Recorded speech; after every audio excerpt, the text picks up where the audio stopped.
This is the Ukrainian revolutionary Nestor Makhno. He is most famous for playing a key role in the anarchist movement during the Russian Revolution. Something which fascinates me is that there are several stories or anecdotes in which he disguises himself like a stealth video game protagonist. For example, in his memoirs he mentions dressing up as a military officer in order to travel back to his village without being captured by the police. A recurring disguise he used for reconnaissance was a young woman. He first learned to dress like a woman during his youth as a theatre kid. He would sometimes play female characters in plays, and for this wore women's clothes and makeup.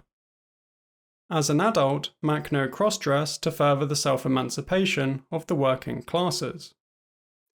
The historian Skirda writes, "The most widespread gossip concerned his unexpected appearances in the most diverse disguises.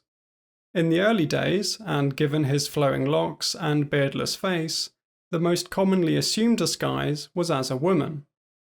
Wearing makeup and dressed as a peasant woman, off he would go to survey enemy positions before hiding some inscription by way of registering his visit, just before disappearing. One day he did just this to check out the Bolsheviks' abuses in Huya Poile and left them this blunt warning. Came, saw everything, vengeance will be taken. Batko Makhno."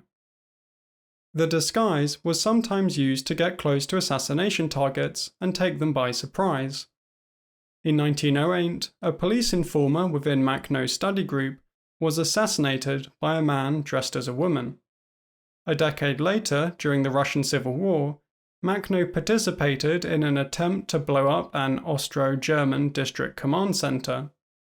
To achieve this goal, Makhno equipped himself with explosives, women's clothes, and makeup.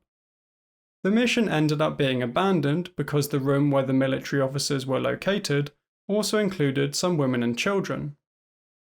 It is unclear whether or not Makhno enjoyed wearing women's clothes, or viewed it as a harsh necessity imposed upon him by the material conditions of revolutionary struggle. If Makhno was alive today, would he have been a femboy? I leave this to the viewer to judge for themselves. As always, the sources are in the description.